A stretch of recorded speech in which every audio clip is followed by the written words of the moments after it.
being here and coming out to this meeting. I wanted to introduce our team first. So my name is Melissa Bellamy. I am the director of the Division of Housing. And we're the entity that receives the CDBG funding from HUD. I'll move over to Kathy Borgen. Hi, everybody. I do all your fiscal reporting. And I'm the one that nags you all for spending. I heard the chuckle. Yeah. That confirms that I nag well. And I don't know if Tracy's from our staff is on yet. Looking, so I will go to Samantha. Hi, everyone. My name is Samantha. I'm the housing planner for the Division of Housing, and I'm the municipal liaison for our second half of our participating municipalities for CDBG. So that's from Monroe to Spotswood. And we're very lucky. We've had Samantha on the staff with us since June. She's a Rutgers grad, and we're very excited to have her on board. So if you haven't had a chance to meet her, I know she will impress you when you have any kind of dealings with her. I'm gonna share the agenda. Do that really quick so we see what's going on. And we actually, before we do that, let me go through and do introductions.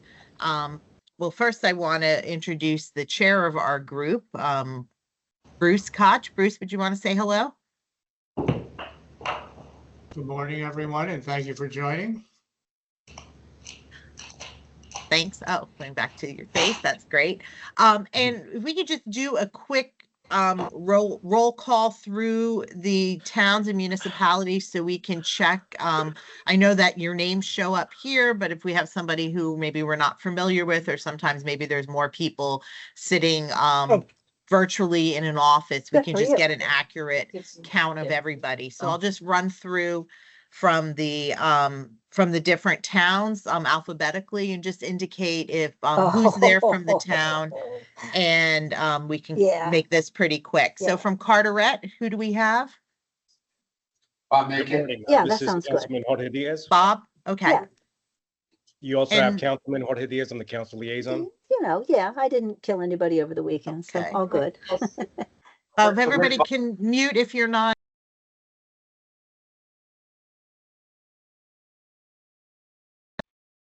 But I'm Melissa sorry, went that Bob. was Bob Macon, and who else was there? Was Councilman? I'm sorry. Jorge what was that? Diaz. Okay. And just to list the name, Carter Mayor Dan Ryman and my chief of staff Frank Polino. Okay, we got the full house there. Excellent. Welcome to everyone. Cranberry. Deborah Rubin and Denise Marabella. Hi, and Mark Burkowski. Okay, Denellen. Alex Miller, Borough Administrator. Kelly Thank Peter, you. Rec Program Coordinator. Okay. Starting to realize, like, East Brunswick. why did they keep doing that? It's annoying. Oh, he's waiting. He's not like meeting us. Is anyone from East Brunswick here? Okay. Helmetta.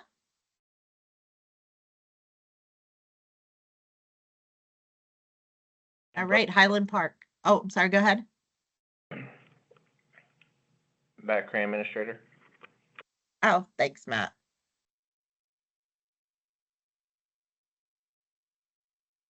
And we were Highland Park. Jamesburg.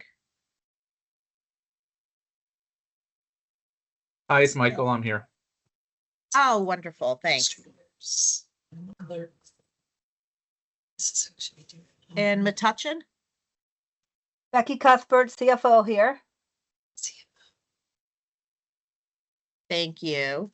And Melissa Middlesex Borough. I know I saw something in the chat. Bill Coyle, Chair of the Committee in Middlesex Borough. Okay, perfect. Just want to make this bigger. So. and also Hardickshaw. Okay, Milltown.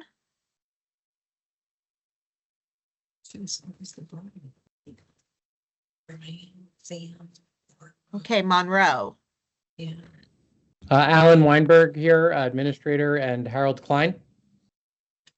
Perfect, thank you. North Brunswick. Mark Razumowitz. Good morning, Thanks, Michael Mark. Ritz. Thank you. And we're in North Brunswick. Oh, and Mike Jones from Middlesex, perfect. Up here, Susan. East Brunswick. Plainsboro. Nice. Okay, South Amboy. Dave Kells, Business Administrator, Dan Belka, CFO, and Katie Rose, Confidential Secretary. Thank you. Thank you. And South Brunswick. Deshanae Pittman and Lisa Hughes. Perfect, thank you. South Plainfield. Yes, Glenn Cullen and Amy Antonides. Perfect, thank you. Glenn. Whoops. You're welcome, Amy. South River, we got Bruce. Yeah, Art Lundensky, Business Administrator, and Joe Zanga, CFO. Okay. And Spotswood. Jose Rivera. Perfect. Okay, is there anyone I missed or had a chance? Okay, so I'm going to share the agenda.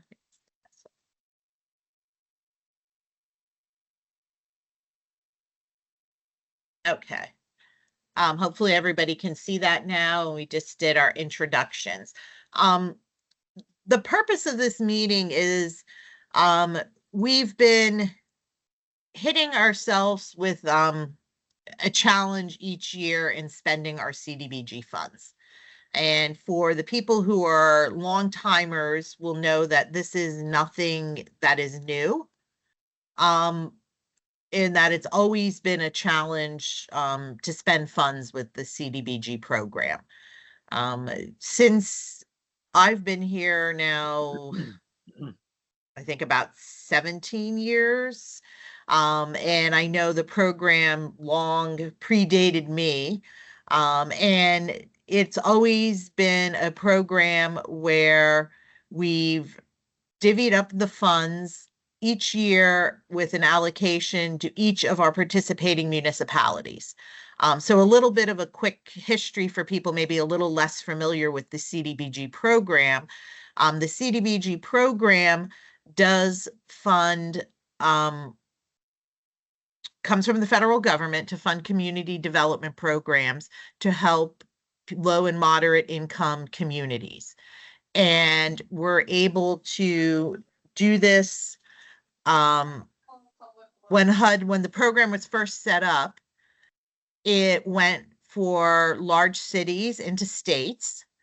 So you, as a large city, you had to have a certain population to make it worthwhile. Not every little town got funding, but they put an allowance that if enough communities wanted to join together, in a particular county, and if those communities added together and worked collaboratively, they in essence become like a large city, like their own entitlement. And with the county being what was called an urban county. So it wouldn't have worked for a bunch of little communities, maybe out in the middle of Iowa that had real little population. But when you're taking a community that might have, a bunch of communities that might have 20,000, 30,000, 40,000, 6,000, not enough to stand on their own and receive direct funding from HUD. But when they join together, they would be a larger regional group who would qualify to get HUD funding under the Community Development Block Grant Program.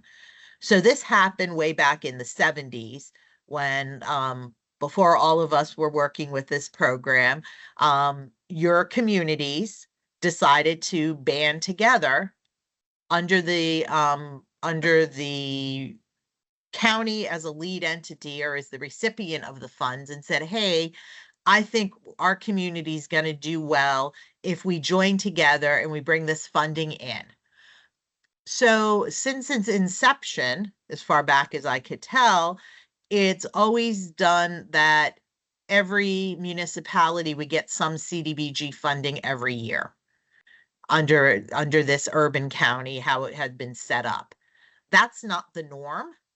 Most counties have some kind of competitive process where you're not guaranteed funding every particular year. And most counties also have the program opened up for nonprofits, and where a municipality and a nonprofit would compete for funding. Those of you who go back as far as I have, and I know some people like Bruce, I don't know who, I'm trying to think of who else, would remember the days prior to 2008 or so, we did have a portion of the CDBG funds set aside for nonprofits. We'd have a portion that was set for the towns, and we'd have a small portion for nonprofits. When HUD started making cuts, or there were cuts to a lot of the federal government's discretionary programs, they don't touch Social Security, Medicare, they don't touch the Department of Defense a lot, but a lot of the other programs had some significant cuts. And so with the CDBG program scaled back, the decision was made that, you know what, we won't have that part for the nonprofits. And actually, it wasn't just for the nonprofits, it was for the nonprofits in a municipality who wanted to come in for more than what they were receiving through their formula allocation. We had this discretionary spending pot, and this body would vote on what applications to approve. So in any given year, you might have a dozen or so presentations, and you would weigh out which ones seemed the best ones to give some funding to. I think there's only a handful of us left who remember that time period, but it did exist. And then when those cuts came in, we didn't want to see the municipalities get cuts to programs that helped run their municipalities and to work in them. So we didn't have that portion, that competitive part went away. So since that time period, we've just been running the formula allocation and figuring out what each town should receive each year. Each year you come in at the beginning of the year, submit some applications, we review them, say, hey, they're eligible. We make sure we're not going to exceed our public service cap, and we approve a bunch of projects, and then the projects happen. The challenge is with the time frame that HUD expects funding to be spent, in that for a lot of your municipalities, you're kind of getting this funding each year, but you're having some challenges and maybe spending it. It's not your biggest priority, and we recognize that. For a lot of communities, this is a small amount of funding.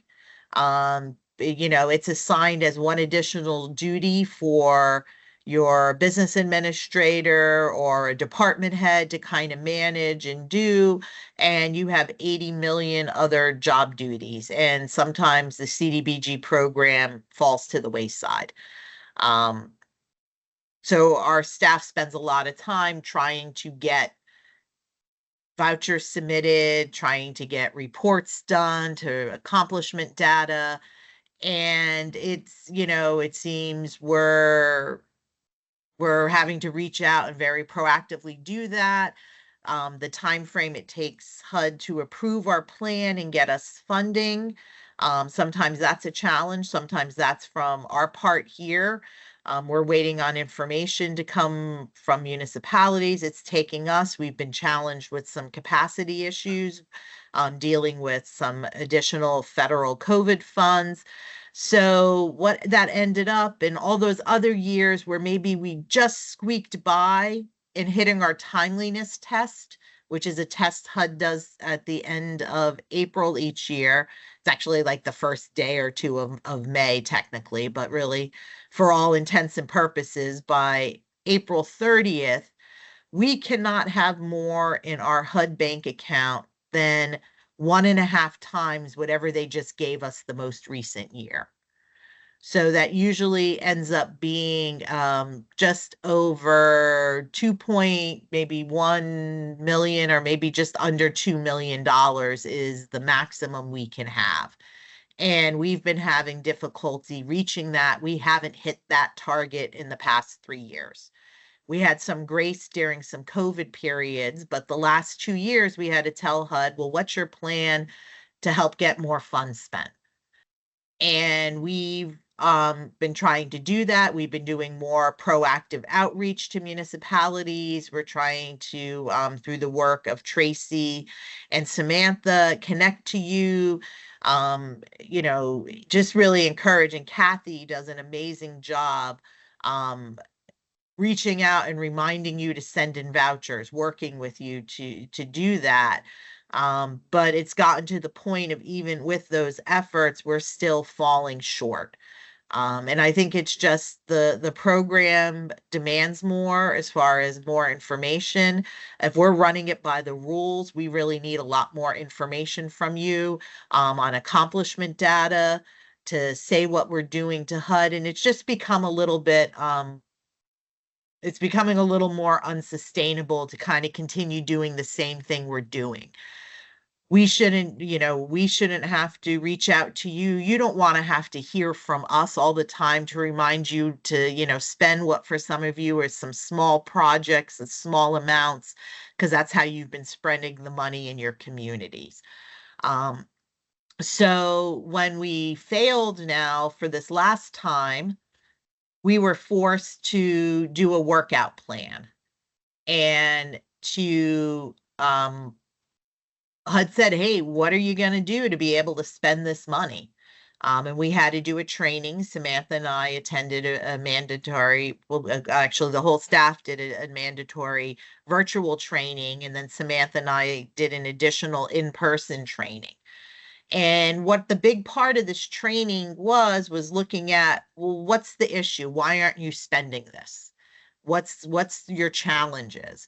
And if you're a large city, or, if you're a city like New Brunswick, Perth Amboy, Piscataway, Edison, they all have their own CDBG funding, and they might fund 1 or 2 or 3 projects a year. Well, if you don't spend your money and you're only funding a few projects, it's kind of to see what the issue is.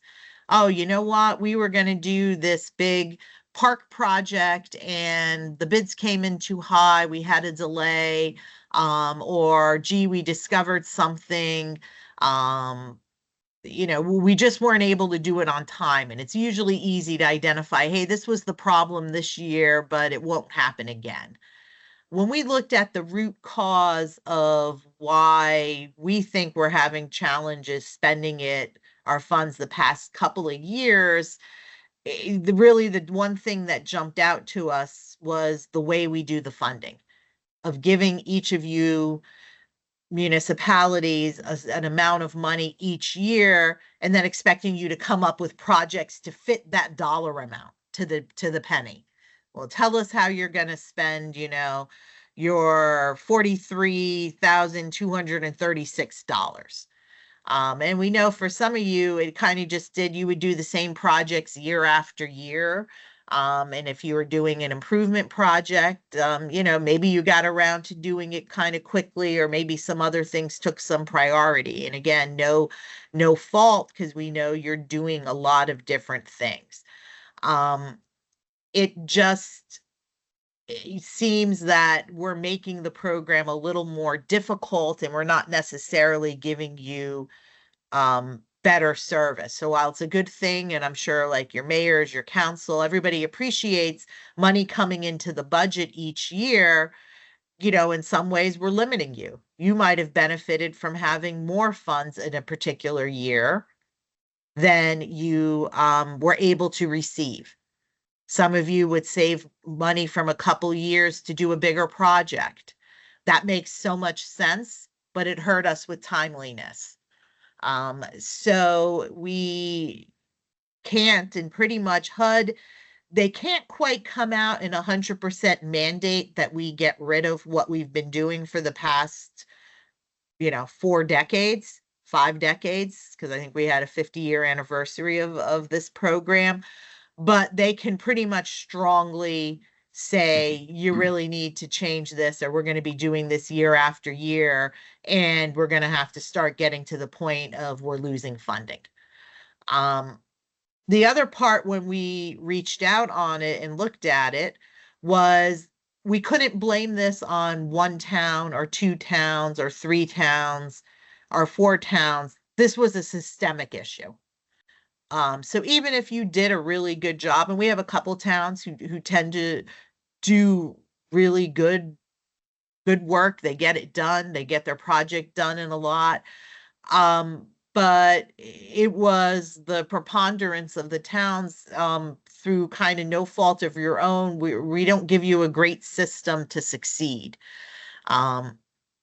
So, and here's all the reasons. And I did a very detailed agenda. So you weren't coming in here blindsided by what the issues were. So hopefully you had a chance to review it and to see. The challenge is when we're managing 100 to 150 active projects at any one given point in time, it's really kind of unsustainable compared to, even a large municipality who maybe will do a handful of projects a year and to manage 10. Or even if you had 15, and granted, we know we're going to have a lot of projects, but it's difficult. And then the purpose of the program is to really make a bigger impact. And if you're spreading it so thin, you're not really making an impact. It's helping your budgets. It's helping a few things. But you're not hitting the main purpose of, maybe really making a big impact. So if we limited you by saying, hey, you only get this amount each year, we limited the impact you can make. As opposed to being able to get additional funding. So, these were all the root causes here. I've mentioned most of them. These are kind of the challenges from A to I there. And it just kind of all adds up to this system really isn't working as it is. And we need to kind of make a wholesale change. And I think that can sound kind of scary, but doing the same thing and expecting different results also doesn't make much sense. So I want to throw out, and I don't think, the other thing I didn't really mention, we have our own timeliness policy. I put it out there. It's been around since 2000, so it's been around for 24 years. This has been an issue with timeliness and being able to make this spending happen for 20 some years. This isn't one fault. And if we got to the point of where we penalized a few municipalities, we're still not spending the money quicker, because the time frame it would take to potentially pull that money back or do something different, that doesn't help us spend the money that much quicker or quicker at all. So we didn't want to be punitive to it either. And especially when it wasn't just 1 or 2 communities who were causing an issue or a concern. So that's that's a lot of why we're here and what we're here. I'm hitting everybody, this is kind of new to everybody who's here of pondering this, but I think I just would want to maybe open it up for any kind of questions, thoughts. When you received this, what were your initial reactions? Did anybody see it as a positive? Did anybody, just think this was extremely negative? So feedback would really be helpful. So go ahead with Carteret. Hello, Melissa. This is Carter, Mayor Dan Lyman. Yeah, initially we saw this, and I certainly understand the background and why this is being proposed. But I have to tell you, I don't think this is the right step. I think we tend to do larger projects. And while I certainly think we would benefit more by competing against other projects, we're taking money away from what is ultimately the towns. I mean, the county simply a pass-through. As you point out, this is the Urban County Consortium, and the towns voluntarily participate in this program. Obviously, the larger towns, 50,000 or more, are direct recipients.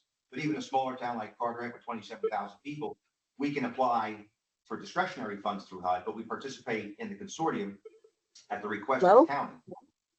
And although we could potentially get more money, I have a feeling they're just gonna do a competitive best pro. I'm on it, but she hasn't So I'm scrolled sorry. the agenda Can you up mute farther. yourself, Rebecca? That's what I think is gonna happen. Rebecca, can you mute yourself, please? Thank you. Go ahead, Mayor. Yeah, and so where we could potentially get more dollars, I'm comfortable with the $100,000 that we're getting a year because we tend to do one project or two projects. In the past, when towns weren't spending the money, as you pointed out, there was a penalty. When there was additional dollars at one point, going back to 2008 or 2009, we were able to do a bridge loan on a project where the board funded $500,000 towards my health center, and then we gave up our 5 years of allocations. If you're looking to change a program, why not do something like that where perhaps 1/3 of the towns get money this year, or 1/3 get next year, or even half and half? If I had to give up funding for 25 and 26, but I knew in 27 I'd have $300,000 available, or 300,000 change, I could plan out a much larger project for the municipality, as opposed to that $100,000 that I'm getting. So rather than take all of the town's HUD dollars and make us compete against each other, I think there's another method by which you can allocate that. Again, whether it's, every other year, the towns get, certain towns get the money, giving us the opportunity to budget that and to plan for it, rather than this wholesale change, which I think is quite drastic. Has HUD ever taken any dollars back? To my knowledge, they haven't ever taken dollars back from the county, correct? They haven't taken them from the county, and the county has not imposed any penalties on any of the towns, but it's anything is on the table. HUD has come back and recaptured funds if they find any issues with the way funding has been spent, or if things might not be spent 100%. We're not actually holding you. We can probably be running the program a little bit tighter. Yeah, and would like to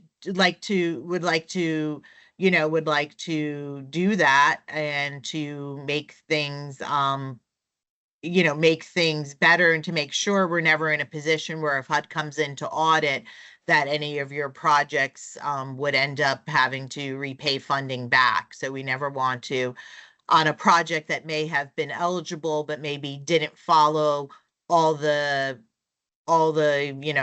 dot the I's, cross the T's on the paperwork part.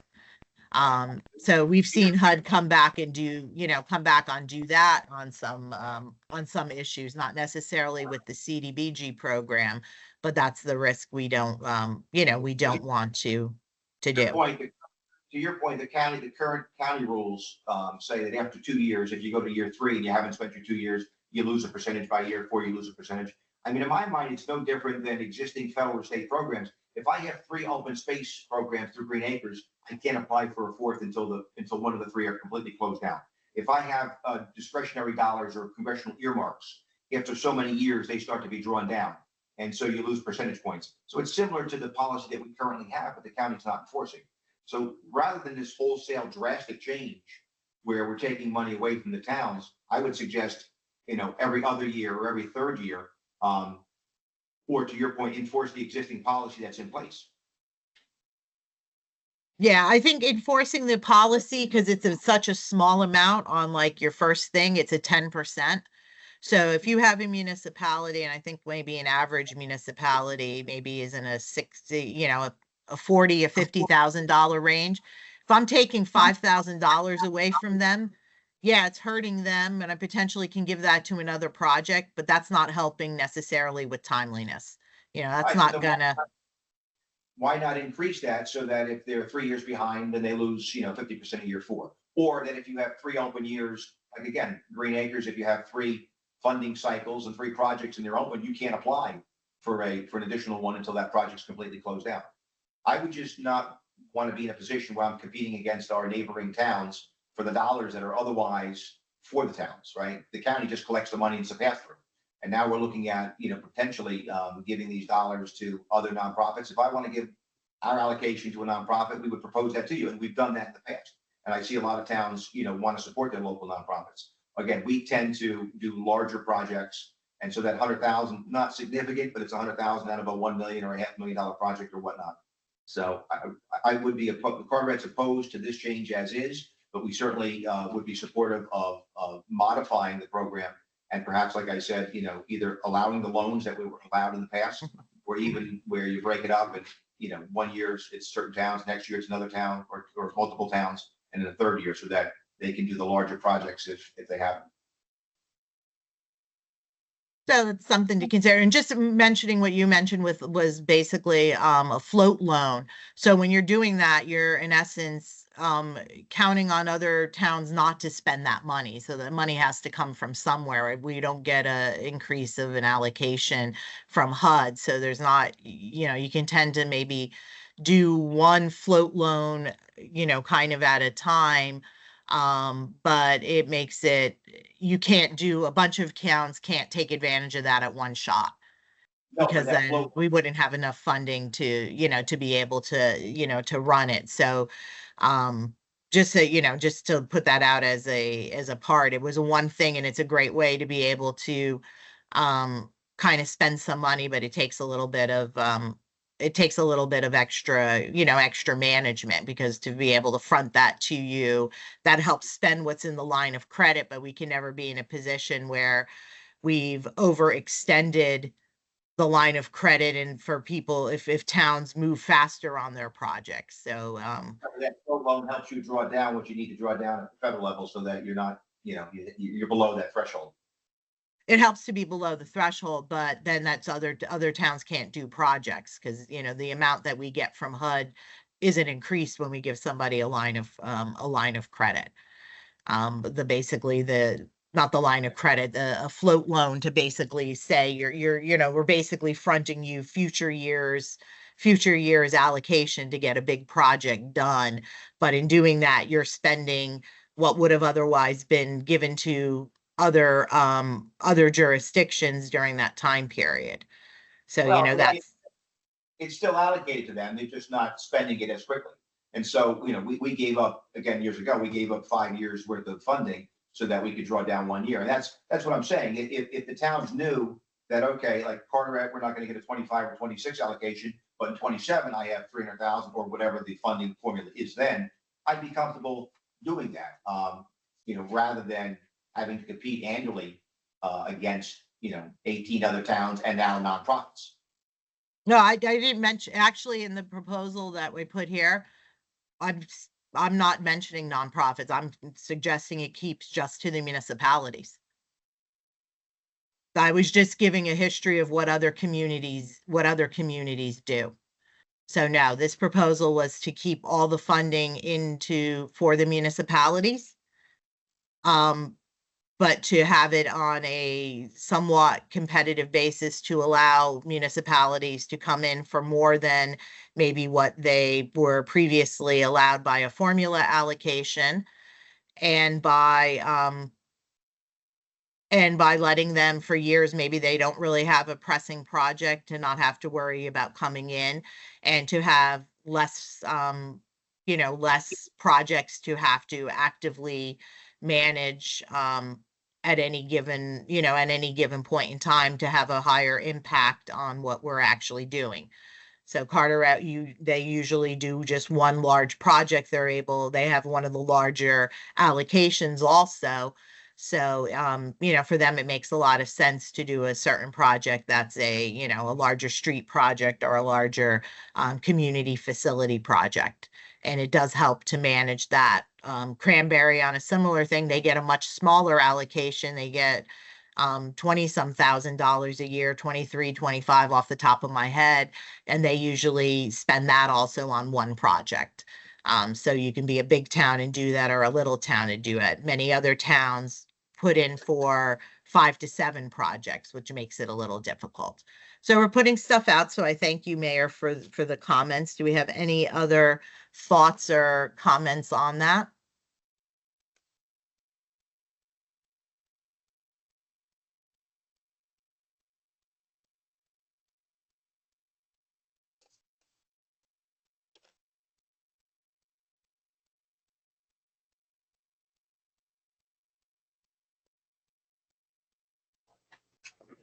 Melissa, it's Michael Ritz from North Brunswick. Go ahead, Michael. Yeah. I'll just share some of Ryman's thoughts. It just doesn't seem particularly equitable to ultimately suggest that all of the towns are going to have to equally compete for funding when in fact all of the towns are not operating in good faith. And I think whatever your plan, and there's obviously a political element to this, but looking at the list that you provided, I mean, we've tried to catch up, and I think have done a good job, and we've got another settlement coming to you by the end of the month. But you have several towns in the county that have open projects from 2017, 18, 19. And I have to imagine that those dollars collectively are a lot of what put you in trouble over the math of what's in the bank. And so I think the county has to be the tougher parent here, and however you amend this, it would seem to me somewhat simply that certain towns that are in particular egregious arrears shouldn't get to the following year, could continue to compete for funds against the towns that are actually doing their job and spending their money. Their funds should be withheld in a given year until they catch up. And the other towns could be receiving an improved allocation in order to get to maybe, as you pointed out, pool money or do larger projects that are going to be more beneficial to the individual municipalities. So I get it because we were there at one point, but I would just encourage everyone to look at your list. And I think the list that was in the initial attachment for the meeting sort of speaks to itself. And it's somewhat indefensible to, in my mind, to suggest that there are municipalities that are 6 and 7 years in arrears on settlement, and yet they're going to be able, under your current proposed plan, they're going to be able to equally compete for new funding. That doesn't make any sense to us at face value. It's no different. I think Mayor Reinman alluded to this as well. It's no different than this, how the state functions with grants. You either spend your money by the deadline, or you are forced to lose the grant or abandon your remaining funding. And there's little to no negotiating with the state over a far range of grants that they administer. They are very tough. We've been through it in North Brunswick, and we've had grants that have been in jeopardy, or we've had to forego because we couldn't spend the appropriate amount of funding within the given fiscal year. So I'm sensitive to the hard work that you and your colleagues have put forth. I just agree that I don't think that your plan moving forward is equitable to all of the municipalities. And I think the county has to come up with a way of more forcefully mitigating the older projects that are 5 and 6 and 7 grant years old with different municipalities. But I don't think moving forward that your proposal is equitable to the what appears to be the large majority of communities that are trying to honor the system. Well, I guess what I'm hitting and hearing is some of your some of the same concerns is what we thought we're proposing here. Maybe this is in the messaging. So if we keep it the same way and we nick a few of the municipalities, we're still giving funds next year to every municipality. Maybe we're just giving them a little bit of less funding as a penalty. Whereas this proposal to have it be competitive, and then if you looked at the way we would prioritize and rank, municipalities that met the timeliness would be ranked higher and would have a better chance of having their application be competitive and be awarded. Because if you're carrying more, if you would have been in that position where you would have been penalized, you should be ranked lower. We shouldn't be giving you, you know, potentially additional funding. We want you to do larger projects. So we're managing a few less projects. You can have more of an impact. This is not only managing for us. We're supposed to be doing quarterly report forms. So one of the other things we said, if you're not doing a quarterly report form on a timely basis where we can help us manage all the projects, we weren't going to process vouchers. We didn't do that because we need to process vouchers to spend the money. But there's probably only a handful of communities who's up to date with their quarterly report forms to help us, you know, manage this.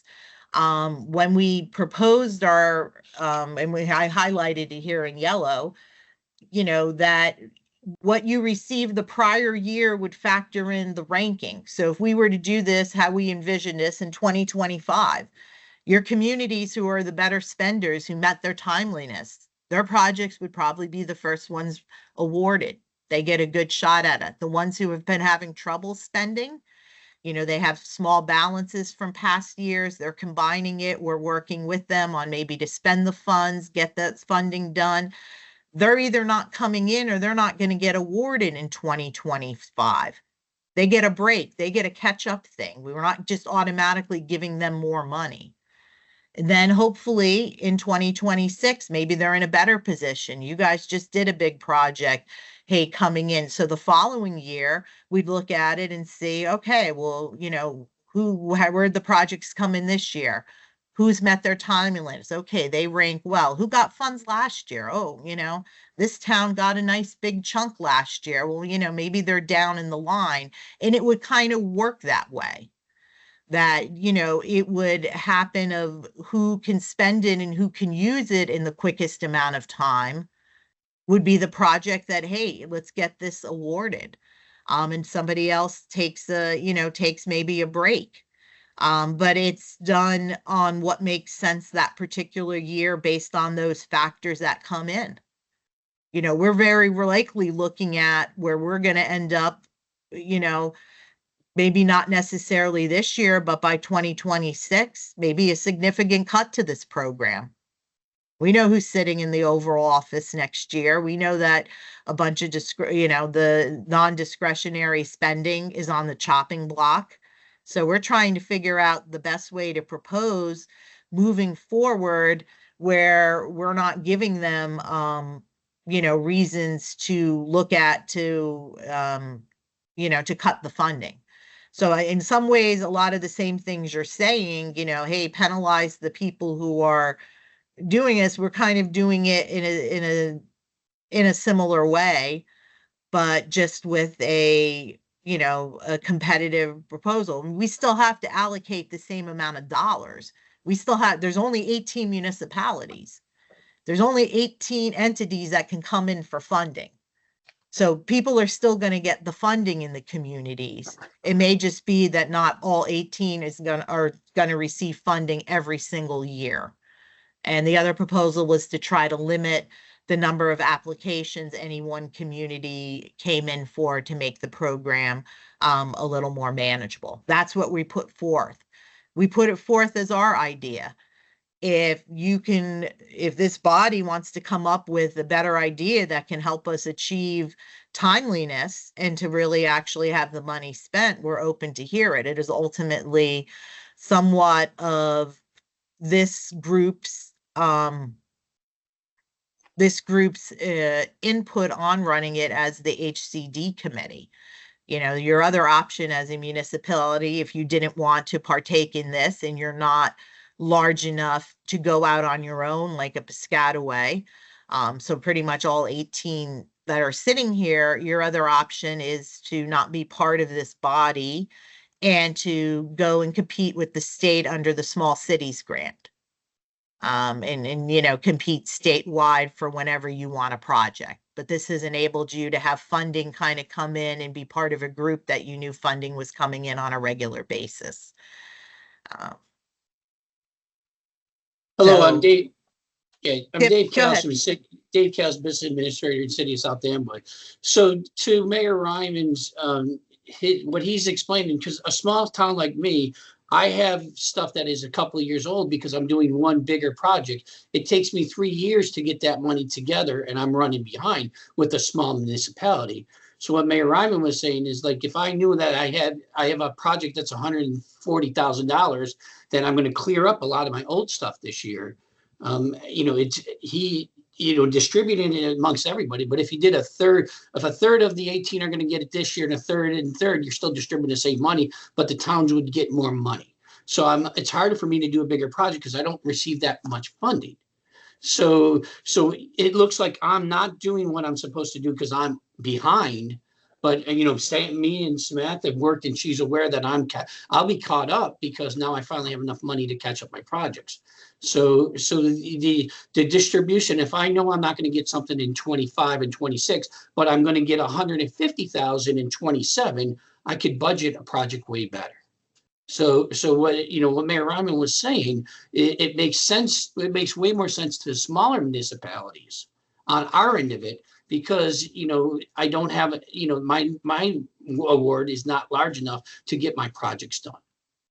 So I'm not disagreeing, but in the part with the North Brunswick, I think it was the BA, I apologize if I got the wrong. You know, it's not that we're not, you know, some of us smaller municipalities are not, that we're not trying to spend our money in time. It's just we don't have enough, you know, these little, you know, whether it's $33,000, by the time I need 3 years to get $100,000 project done. So that's my point that I need to put, that we have the reason we are small and we don't get the funding. So sometimes, you know, it takes us 2 or 3 years to spend the money. Thank you. Thanks. Other comments, other questions?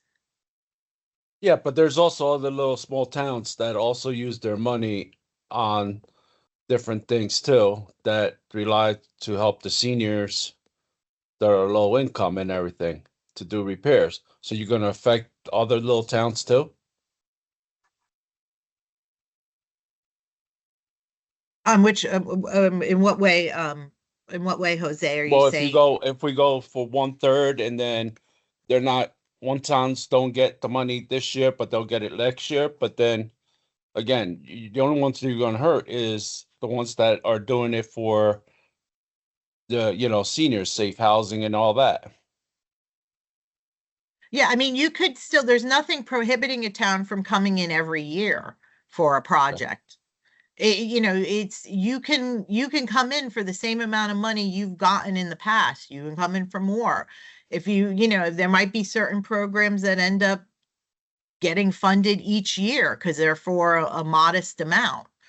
Right. You know, you like that program's worked really well for your town. You know, you couldn't manage, what do you currently put aside each year for that program, Jose? The whole thing. And The how whole- much do you receive? You get 40, what's it, 45, 45, 60? 40. Yeah. So if we gave you 150, you probably couldn't spend that in a year. No, negative. So for you might be a town that just comes in for this every year, and you might get funding every year for it. Okay. Because that's the best for your program. And that makes a lot of sense. And for, you're coming in and asking for a really small pot. This is the best use of your funds. This makes sense. So a program like a program in your town might benefit from coming in every year. And I could see that being something that gets approved every year because you're kind of asking for the same thing. And you're a pretty good spender. We know we get the funds spent. That would make a lot of sense. So this is not saying a program can't be funded every year. It's just saying every year we should make a decision on what's the best way to spend the money. Right. And in our mind, it made sense to have a more flexible program because the one where we give everybody, a portion ends up with a lot of kind of unspent money. You're moving money around. What we're talking about in South Amboy in that Samantha work, there was small balances and some old projects that were left, that are still open. And that's why it showed like they were having a big balance in that. And now they're coming and using those funds for one project. So, okay, we're redirecting and, using the funds. Many of you come in for senior citizen improvements and you come in year after year and you allocate 10,000, 15,000, 20 some thousand each year towards that. Well, wouldn't it make sense to come in maybe every 5 years and do one big amount for your senior center and do a big project and do whatever improvements instead of doing and bidding out smaller projects year after year? So that was kind of some of the thoughts when we looked at what type of projects tend to typically get done. Many of you do senior center improvements because that's always an eligible activity. So when we were developing that, we kind of looked at it for how every town spends. The Carterets and the Cranberries come in for one project a year. Many others come in for the same type of projects year after year. There's probably about 6 towns who you tend to do senior center improvements almost every single year. Other towns do park improvements almost every single year. You're looking at it from what's best for your one community. When we developed this, we wanted to say what makes sense for all 18 that we can all live with something, and what would be the most equitable way to have it allocated and decided, and that we still want to give everybody a fair shot at money. And if you thought in a competitive process, it isn't going to be, we like this municipality, they get funds every year. Well, no, we built it in. If you got funds the previous year, you're probably, that's going to impact your ability to maybe get it the next year if you got above what you normally would have received under a formula grant. But it gives a smaller municipality a chance to maybe not have to wait for those couple of years to get funding. And it gives towns an opportunity to work with them. I mean, we have Monroe is a good town. They're a large town. They get the largest amount of funding. One year they had a project. It was a park project. It had all intents to go ahead. It was ready, and they had some delays on it. And that money sat for a couple years waiting to be spent, on thing. Now, if they waited until it was the year that they really kind of could have used it and needed it, would have been an easier one to spend and to mark out. But, it just, to us, we have to change something because the status quo isn't really working. So, we put out what we thought was a fair proposal and a way to kind of keep it. So after we have a 5-year plan, what we propose to HUD and that we look to allocate, that over a 5-year period, that your town would come off really no worse, hopefully, than what it would have been if we divided the money every 5 years. Maybe the one year you have a really big project, you're ready to move something forward. Your town got more in year 1, maybe nothing in year 2, maybe a little bit in year 3. more in 4, so maybe, or maybe another town like Jose's, they just got the same roughly amount of funding for all 5 years. But by, having it be where it isn't a set amount each year, you could tell us what your needs are and what makes sense. But that we would still kind of keep it equitable in a way of what it was in the previous years. But it's allowing us to better spend the funds when they need to be spent. So that was why we put forward the proposal like it was. Well, Melissa, I would just point out what you just described. I think for a lot of us, something maybe that you have to look at is that everyone is really managing their funding from 2 different perspectives. A lot of towns have funding that they need and use each year that fund annual programming. And then a lot of us are also trying to pool money, and in deference to our colleagues from South Amboy, I'm trying to do the same thing. We're hoping to pool last year's money and next year's money for a larger capital project. So maybe that's something that just has to be factored into your thinking, that there really are 2 types of funding. Nobody wants to risk or lose their annual program funding that they need annually to fund ongoing programs. But many of us are also interested in doing larger, more expensive capital projects. And like our friends in South Amboy and the mayor, we would probably agree to a system where in a given year, we would get more money to do something, a capital project of greater significance. That would work for us as well. So maybe your evaluation of this, you do have to maybe draw a distinction in funding between what everybody needs annually and what everybody would like to do in terms of capital funding. I agree 100% with that, Michael.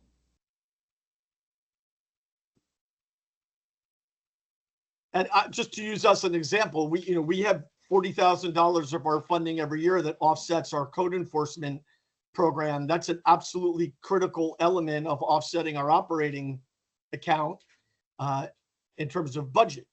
And so we've had that in our grant for as long, probably 20 years. And we look to that money annually. But a lot of us are trying to do what South Amboy's doing and what Mayor Ryman's doing is we're trying to package money to get these larger projects done for senior centers, parks and playgrounds improvement. So I don't know how you split the baby, but without creating a lot more work. Well, and what we propose, in essence, we believe does that. Because we know that. We know that you spend on code enforcement. There's nothing saying that you can't do that.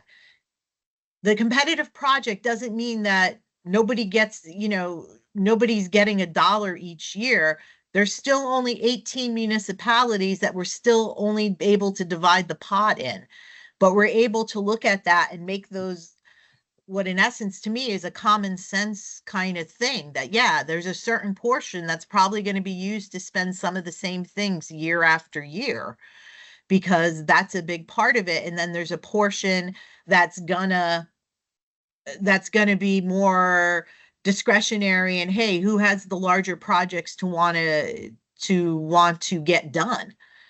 But besides what I'm proposing through here, through a competitive thing where, yeah, some municipality, you might get funded every single year. It might be less, it might be more. Maybe some municipalities don't because they normally get a smaller amount of the pot. What you're asking for, I can't figure out any other way to do that besides what I'm proposing, because hey, every other year for a municipality doesn't work, because that still maybe doesn't help you, because that doesn't help your problem. So what Mayor Ryman had suggested of maybe having, split them in half, that doesn't help your code enforcement, because then what you're going to do, maybe if you could get double, well, now you're only spending that over a 2-year period. So we're back to the same timeliness issue. Melissa, it's Michael from Jamesburg.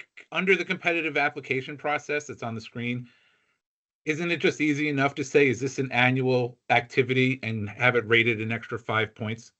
So code enforcement gets an extra 5 points as something that's annual or servicing seniors? Yeah, I was just going to respond as well. Let's say that's why I'm just suggesting you tweak this a little bit more and create 2 standards for funding. Listen, the word competitive, what you just said is speaking against everybody's concerns that's on the meeting. The word competitive does suggest that people are going to be unfunded or not granted or get reduced amounts of funding. And that's obviously what's triggering everyone's concern and reaction. So I'm just suggesting with a little bit more tweaking of this, if you look at the 18 towns and we can segregate between capital funding and annual program funding, and you can give municipalities an insurance that their annual program funding is safe and not subject to elimination or reduction, that would be a good thing. And then we could all more fairly compete for the capital dollars or structure that another way. But nobody wants to be concerned by a competitive process that suggests that their annual funding is somehow at risk. Yeah, and again, it wasn't, so this body technically votes on all the proposals each year when you vote on the budget and the project activities. Since we took away the nonprofit spending, once our office determines the project's eligible, you just kind of rubber stamp it.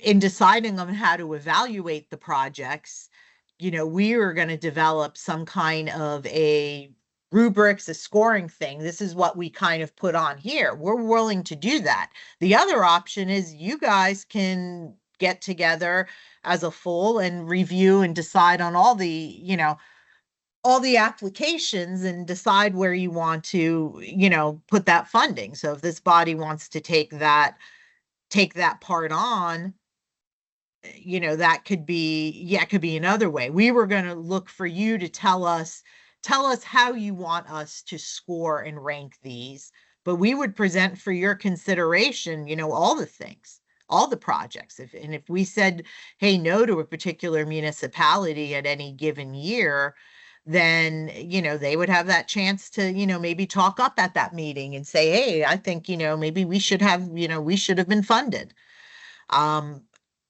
So, we didn't think we wanted to go there because that's just really not what we thought you'd want to spend your time doing. But we wanted to have something set up with what are the things we should be looking at when we're ranking and deciding that. We have no problems continuing funding certain things year after year, if that makes sense. I know what your budgets are and I understand the difficulty. I know you get capped, you can't have increases. So, beyond that, and that you count for that in your budgets. So yeah, all that can factor in what we look at. This is for this body to help us set those parameters of what it would be, but it's not, it's not saying, I'm trying to figure out how to set up a system that works for 18 different municipalities who all manage their program a little bit different. Well, listen, why not? I mean, from what I'm hearing, everybody recognizes that a change needs to be made. I think the concern is having to compete against each other on an annual basis. I mean, so the hybrid concept being for the towns that want that annual allocation of X amount of dollars for the programmatic funding that they're using versus the towns that want to perhaps pull that money. I'd be willing to give up 25 and 26, knowing that I would get more money in 27, or in the alternative, I would take more money in 25 and give up 26 and 27. The concern I have is when you look at, and not your team's done a great job, but when I look at the county and I look at like the state fiscal recovery funding and the assistance that the county got during the rescue plan, hundreds of millions of dollars that came into the county wasn't shared with the 18 towns that are on the committee today.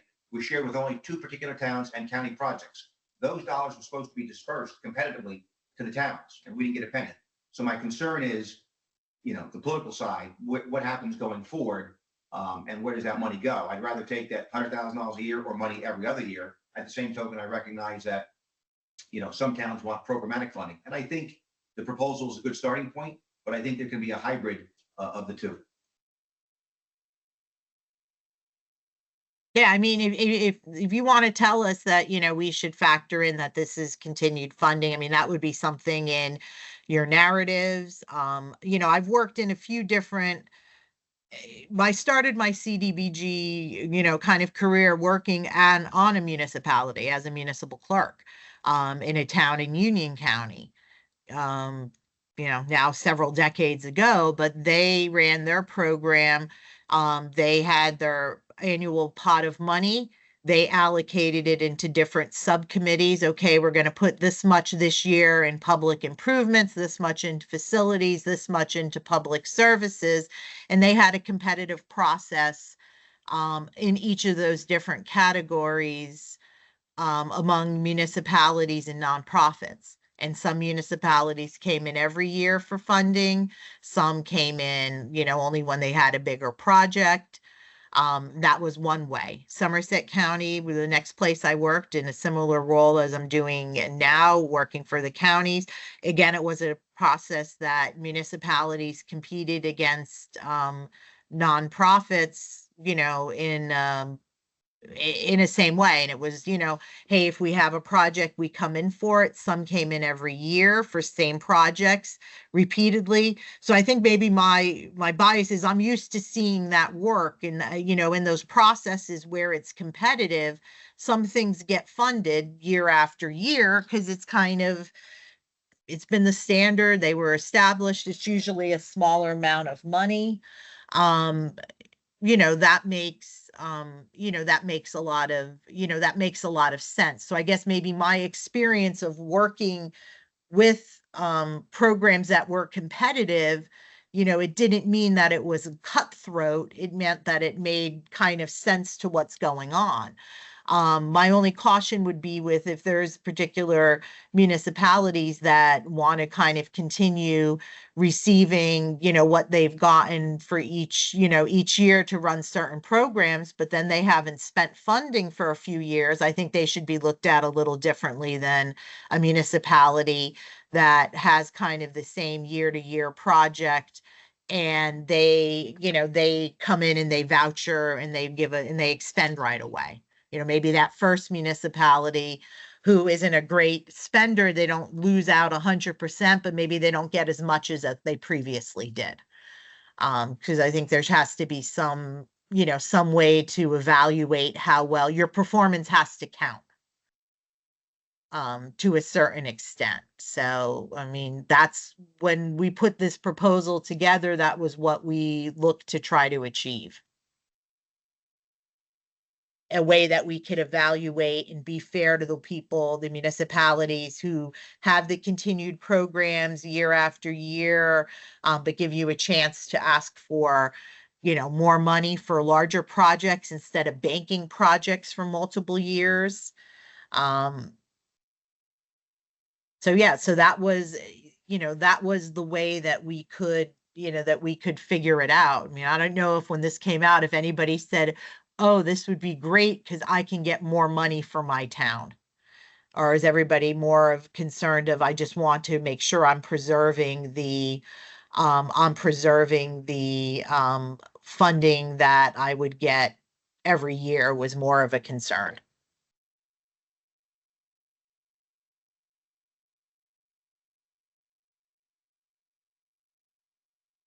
Well, preservation of funds is certainly our concern, and as I pointed out, I think you've done a great job bringing it to the conversation. I'm just concerned about the current draft. So, I would suggest that hybrid model where perhaps the towns that want programmatic funding on an annual basis, and then the others can, under your guidance and leadership, can decide on those capital funds. As previously mentioned, I'm willing to take 3 or 5 years up front next year, or delay 3 or 5 years for other towns to do larger projects, and then we take our money in year 3, 4, or 5. So I think we should have those options.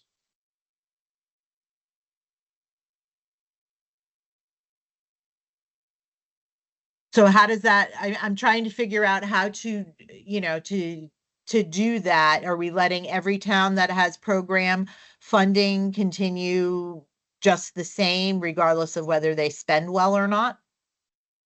Well, I think that comes down to enforcement. And as was mentioned by other, members of the committee, We know that at the federal and the state level, if you miss certain deadlines, then you can't apply for additional funding. So to your point, you have an existing policy that goes back about 20 years that says if you don't have, or by year 3, if you haven't spent first and second year, you lose 10 or 20%. I think that just needs to be enforced. And whether it's against, Carteret and other towns, that's an existing policy that's not in place. But by allowing us to pool the money and allowing the towns to, give up a year or two versus funding, it gives like South Amboy would have, if they knew they weren't getting money next year, but in 26 or 2027, they were getting 2 or 3 times as much, you can budget for that and plan for that. And that's the same for Carteret. I can spend it next year, a larger amount, or I can delay towards a capital project for a park or some other larger project that we're doing in the town. Because every year we're doing, several million in capital funding. But I mean, right now, this is the only existing policy we have to enforce on timeliness, and it would just be a 10% off somebody's previous allocation. So that doesn't really make that much of a, that much of a difference. No, but I would say again, on the green acres and, apples and oranges, but just from a programmatic point, if I have 3 funding cycles, 3 years of allocations or projects, I can't apply for a 4th until one of them's cleared out. But I wouldn't want to risk, my concern is that each and every year going forward under this current proposal that, and I recognize that, there's no guarantee that a town would get it, but there's no guarantee that certain towns wouldn't get it. So I think everyone's concerned about, the funding and concerned about losing overall the dollars. I think it's preservation of funding. Yeah, but if you're saying most of these grants prohibit you from asking for funds if you're behind on spending, but then you're saying we should let every town, have some funding. So it's like I'm hearing 2 different things. So It should be a hybrid. You should enforce the current policy that's in place or change that. And you should allow the smaller towns that want their annual allocation, and allow the larger towns, or not larger towns, but the medium-sized towns, or whoever wants to participate, to group it together so that those capital dollars are spent. If you tell me next year, Carteret, you're not getting any money for 25 and 26, fine. I'll budget for 27. But to have to compete on an annual basis where potentially some towns could be getting money every year, other towns wouldn't, I think you can split the apple and say, okay, programmatic funding for the towns that want it. And then for those that want to pool their dollars, knowing that they're not going to get funding every year, but every second or third year, let whatever town wants to do their capital projects or other projects next year or 26 or 27. It's more work on your end, certainly, and on the team's end to monitor those funds and to identify, who's getting what dollars. But if it's strictly competitive, I'd be concerned about that, because those dollars are supposed to come in through the county to the towns. So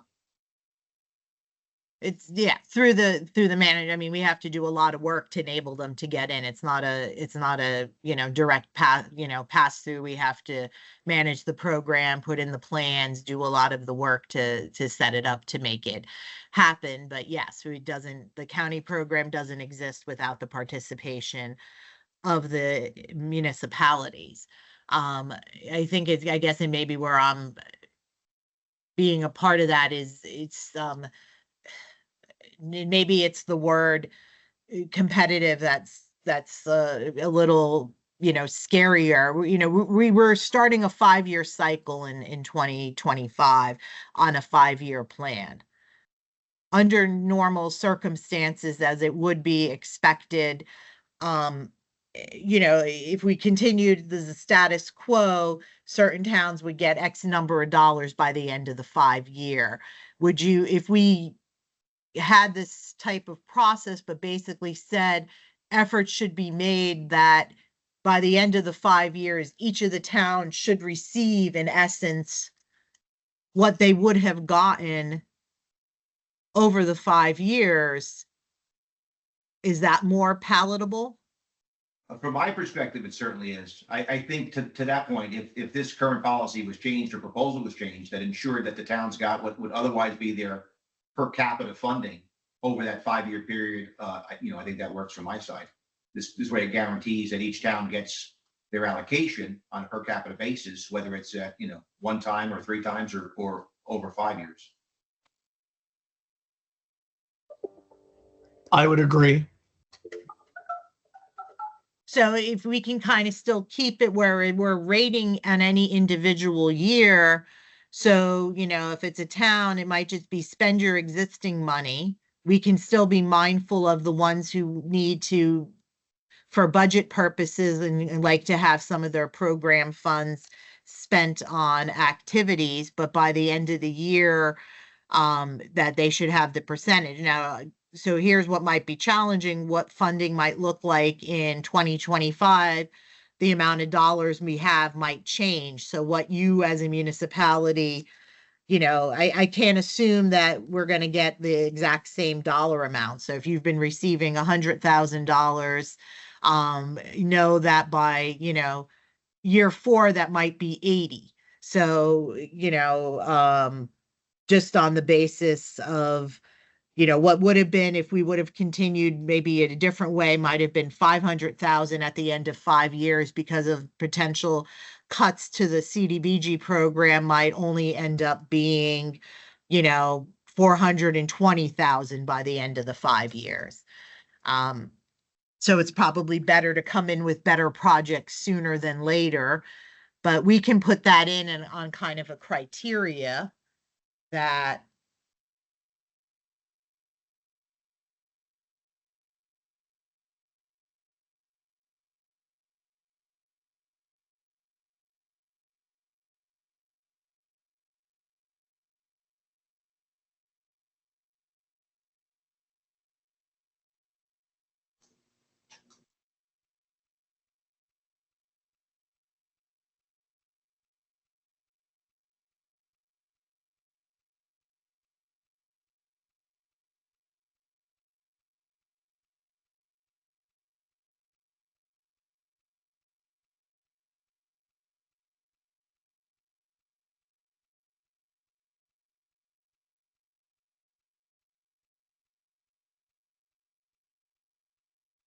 and here,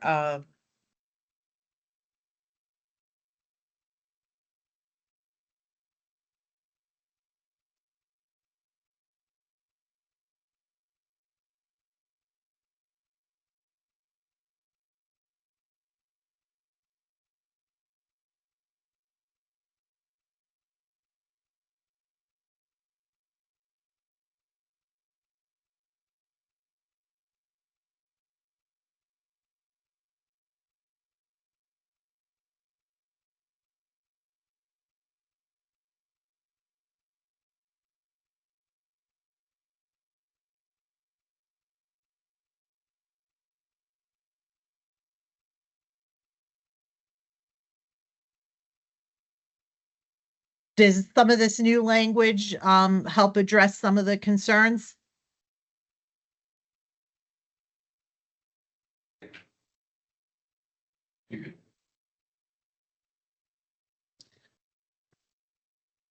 Just reading through it now, but it certainly looks like it addresses a lot of the concerns. Did we remove the competitive language?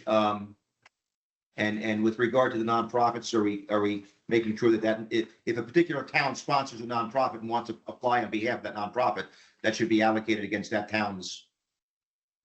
I mean, that's what we have this language here. So municipalities, our proposal to the only part of the changing for the nonprofits was if a municipality applies on behalf of a nonprofit, that our program could directly contract with that nonprofit. So for example, South Brunswick sometimes contracts with Citizens for Independent Living. So instead of us having a contract with South Brunswick and then South Brunswick having a contract with Citizens for Independent Living, the county could contract directly for Citizens for Independent Living. So that'll eliminate one whole process of how vouchers would have to be processed. So instead of them, Citizens submitting to South Brunswick paying them, and then South Brunswick hitting us, we could then eliminate the middleman there. But their funding would go against the South Brunswick allocation, as it currently does. You know, that's part of their part. So that wouldn't change. It would just be, we would help be able to spend those funds quicker because we'd be dealing directly with the agency who's ultimately spending the funding. which would make it a little bit here. So that was already in there. So the proposal for 3, that was what I put in here to help us minimize the amount of projects that we have. I think in some cases, we would make it, we'd like to encourage you, or we had the other part here, a minimum project of $10,000. We're going to start enforcing the quarterly report forms where you're reporting on projects on a basis. And if you're managing 7 projects each year, it becomes a little challenging.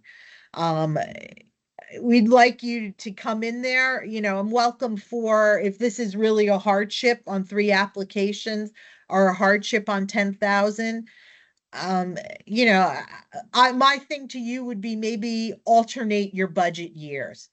I mean, we're funding in some towns, we're funding a senior center coordinator and a senior transportation. I know they're out of the same budget line item. Make it one project. Make it one project and do that. Don't come in, don't spread your funds so thin, because every project HUD expects us to have a certain level of documentation,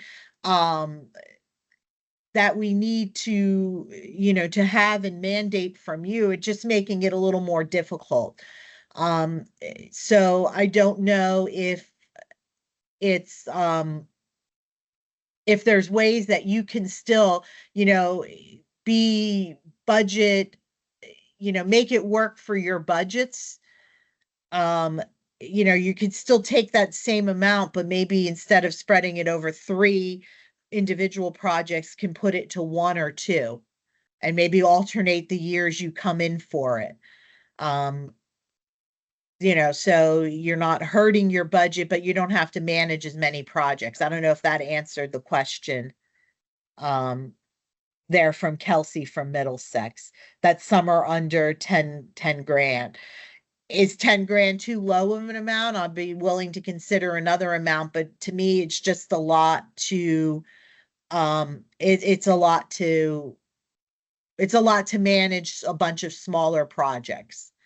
So is there, what projects are funded? That was some of the part. It was spread a little too thin. I mean, I don't know if there's a different minimum amount this group would want to consider. I think the 10,000 is too low, and I think the maximum is too low as well. But again, we're looking at it from an individual perspective of the town. If there are towns that want to do a $10,000 project and do a few of them, I think they should have that discretion. Some of the towns do projects that are $2,000. Our previous minimum was only $1,000. Okay. So for some towns, yeah. But I think the maximum is a little low. For instance, Monroe gets 160,000 a year. Carteret gets about 101. There's some other towns. So if we were to pull 2 or 3 years or more, they would have already exceeded Monroe. Wouldn't have matched Monroe's allocation for 2 years, or even Carteret's. So I would perhaps take that to 250 or 300.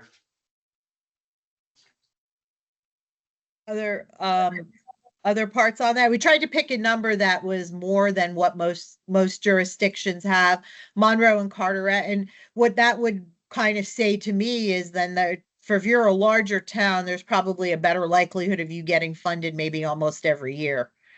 But I'm fine with moving that up. It kind of can make sense here when we're doing this, where we're kind of really saying, hey, you're going to get what you should have. So I don't have a problem with that. At 253, was there a consensus from the group of what makes sense?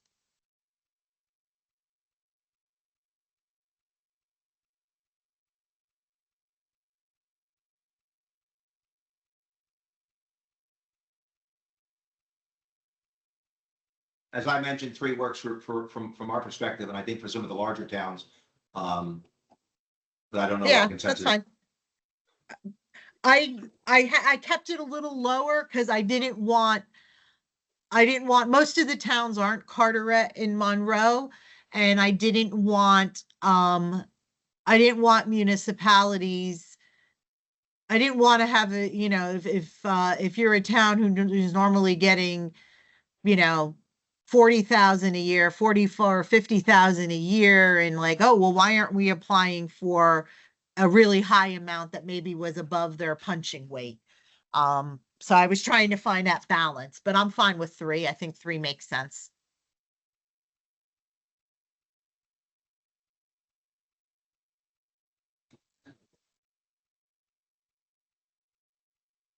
We'll share the recording of the meeting, and you guys can move that out, for anybody. Anything about the minimums? Is there any discussion on that? I know Kelsey put something in the chat. What's the general consensus from some of you municipalities who usually do smaller amounts?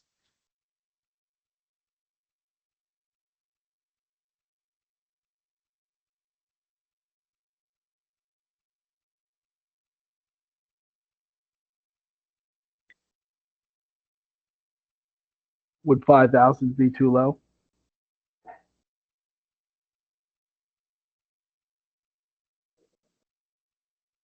Any other thoughts, Alex, at 5,000? I mean, it becomes a little bit, again, it's how challenging it wants to, are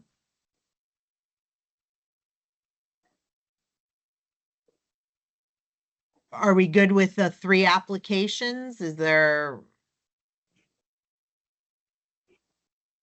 Yeah, I think that's a good idea. But it's if you have 3 in the hopper, you can't apply for a 4th.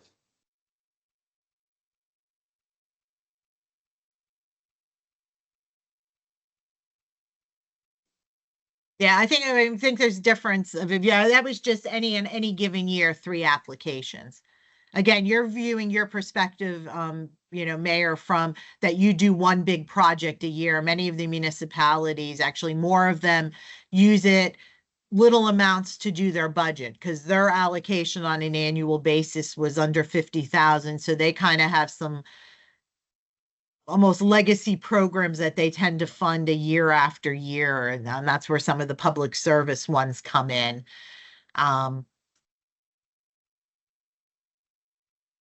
So for them, it's a bigger switch. And I want to be mindful of, we have a lot of the smaller communities, and to not be shy about speaking and sharing, your thoughts on what makes sense for you or what the challenges were. So I would encourage you to encourage your input on it and what you might think about. Go ahead, Susan. Yeah, the 2 questions. One, I wasn't even sure, where are we with the 24 money? Is it able to be spent yet or not? Actually, we are not able to go under contract for it to be spent yet because HUD is waiting to approve our workout plan, where we're telling them how we're going to achieve timeliness. So that's being held up. We have our workout plan in there, where we basically said, and it had the endorsement that we're doing a competitive process for the funding. This parts of how we decide how we're doing it is kind of our internal things. But yeah, until HUD approves our workout plan, we can't give you the contracts. So okay, so that the means inability that to spend. Yeah. One time is already accounted for because nobody could spend the one time. What? Yes, because no municipality would be able to spend the current funds. Spent that current funding. Okay, so that in was essence, yeah, if you have more than your 2023 funding still expended, you're not going to hit the timeliness part, which again is probably almost every municipality with the exception of a couple. Okay, and then the other thing, just my thought on the small amounts, it's actually good for us because a lot of times we had 125,000 and we were going to look for projects until we hit that maximum. So we were putting it into a lot of smaller projects, sort of one large project, and then didn't want to leave money on the table. So this actually works better for us to not necessarily spend the little amounts. And the last question I had, so in 24, we did a not-for-profit through us. You're saying now we would not do that. They would have their own they would put in their own direct. No. You would still apply for them the same exact way. Where it would end up is we would contract with them directly. So if we had this in place for your upcoming year, and let's look at it here. I'm going to see if I can. Oh, hold on. Okay, let me.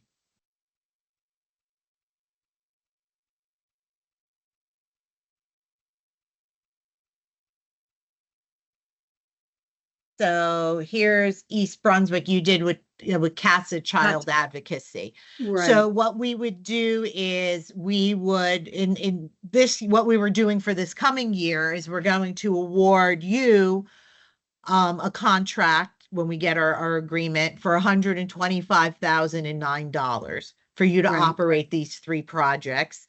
You're going to then contract individually with CASA to for their 14 grand. Right. And then you'll reimburse CASA, then you'll seek reimbursement from us. What we're saying for future years is we would be funding you instead of a contract for 125, we would do it for $111.09 for just these 2 projects, and we'd have a separate contract with CASA. Okay. And then, so we're taking a little bit of that administrative burden off of you and then making Right. the timeliness quicker because municipalities or nonprofits tend to spend quicker. So we would deal with them directly. We'd let them know what they're supposed to do directly. So we're taking a little bit of that onus okay. off of you to be able to make that work. Understood. Thank you. Yep. Figured for everybody it was easier to see that as a visualization. Yeah. So any other thoughts on the 10K? Is that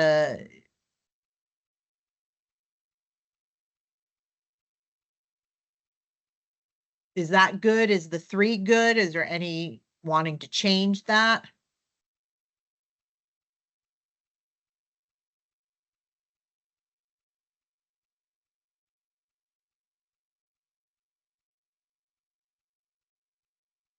Is there any other criteria? And let's maybe roll through this again here. So we have the proposal that we're putting forth. Oh, go ahead, Susan. Oh, you're muted. Unmute, please.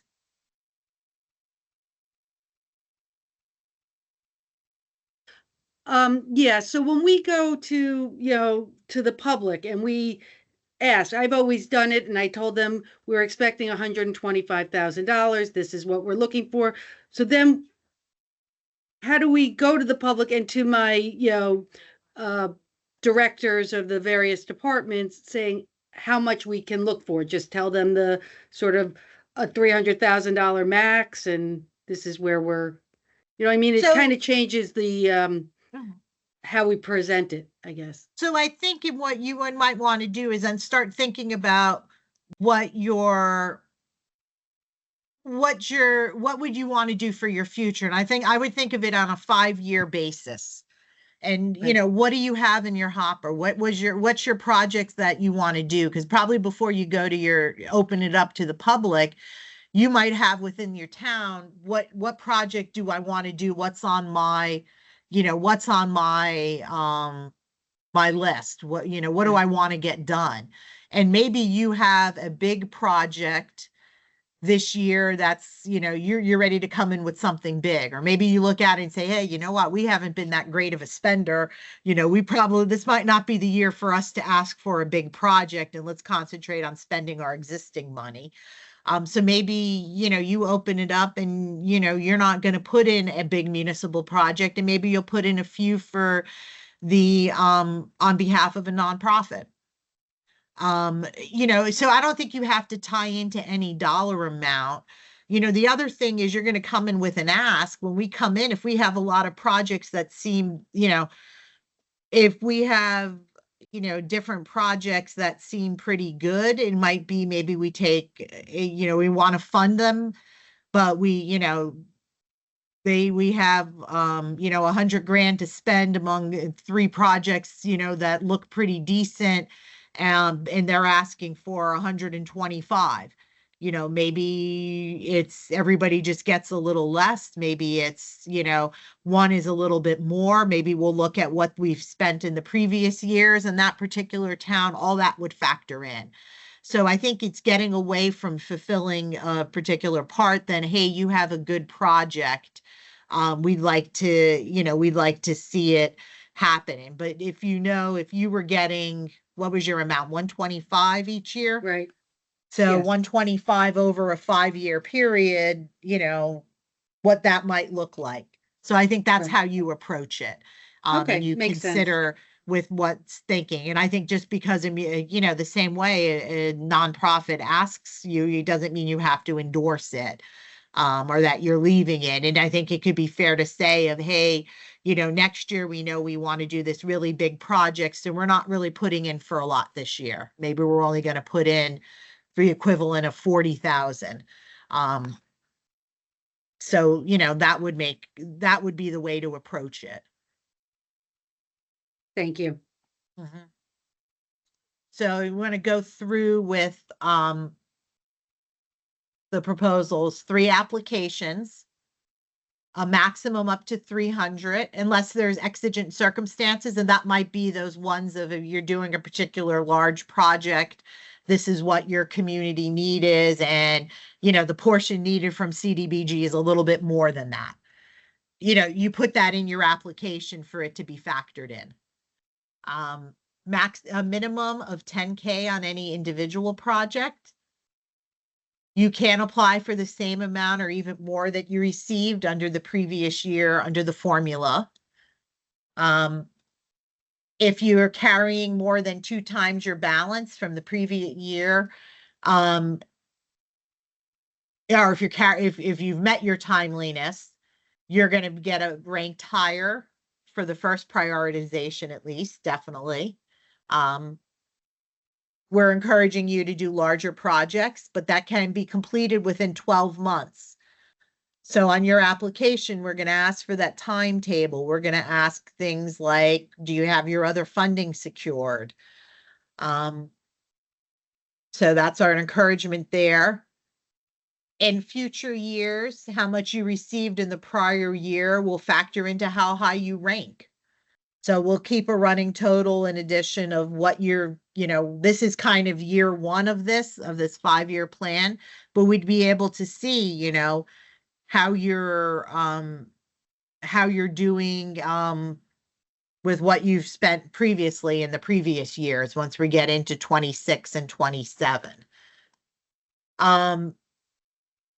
If you didn't get funded in 2025 or only received a little bit of funding, we'll give you some technical assistance on how to spend your CDBG funds.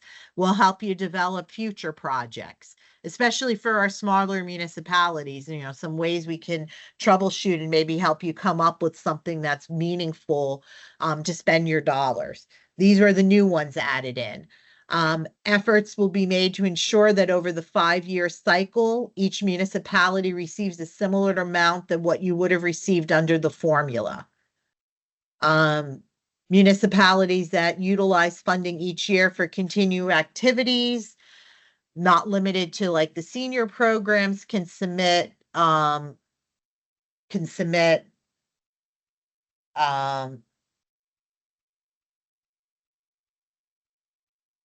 those applications each year. That doesn't negate the maximum here of the 3 applications unless you guys otherwise state. We have that municipalities can still apply on behalf of a nonprofit, but that going forward, we would contract directly with the nonprofit, but that would still count against your funds. And let me make that clearer here. So,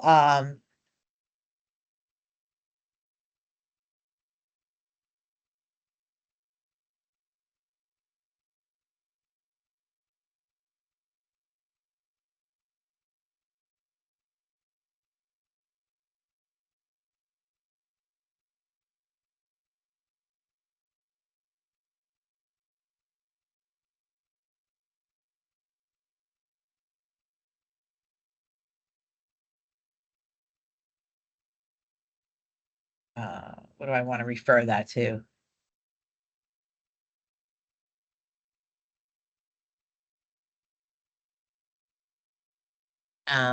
So the rest of the part, we didn't really get into part.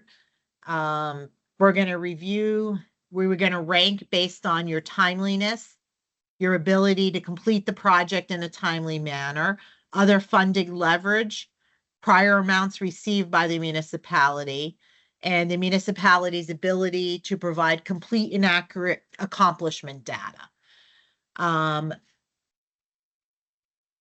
Melissa, do you want to add quarterly reports with accomplishment data? Or should we leave that out? By complete net. That's more of, we'll do that on a compliance, I think, Okay. with that, but I think that's not to factor in. I'll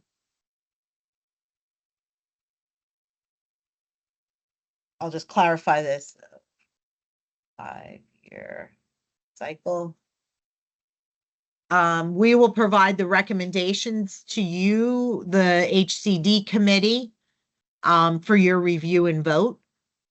Ahead of the meeting, we'll let each municipality know what we're doing with the recommendations and the rank. What I would like to do is at our next meeting is provide you with exactly the application for 2025 and the scoring that we would do. And I want this body to review the scoring and how the applications would, how that scoring would work and how that ranking would work. So that would be for our next meeting once we got through this part. But that we would use that rubric that's based on all of these things, what you've received prior years in your 5-year cycle, how your ability to really do that project, what kind of timetable, is it realistic? What other funding can you leverage? So we'll develop that and send that out for your consideration before we start entertaining projects. And I don't know that this would actually ever become an issue, but if there weren't enough eligible projects submitted by the municipalities, then we could open it up to nonprofits, but only for public facility improvements. But I don't know that we'd ever hit that, but that's really, if we do, that would be the way we would go. And ultimately, it's the county commissioners who decide on the annual action plan and all the projects. We're really just providing the recommendations from the HCD committee, but they've never, they don't micromanage this program. It's always been for the towns and with the input of the towns. So with these changes, that we've had, I don't know if this body is ready to endorse and ready to vote on this.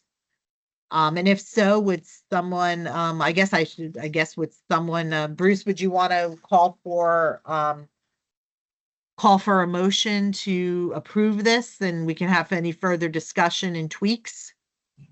Sure, Melissa, you've effectively done it, but yes, anybody make a motion to move these revisions? Carter moves to vote. Second. Minute. We have a second. All in favor? Or those in Aye. favor? Aye. Aye. Do we have any opposed? Hearing none, it seems the motion has been moved, Melissa. Thank you so much. I know this was a little difficult and challenging, so we greatly appreciate your consideration and thoughtful input on this. And we wanted to find a way to make the program work better, but to be fair to our municipalities. So we thank you. We thank you for that.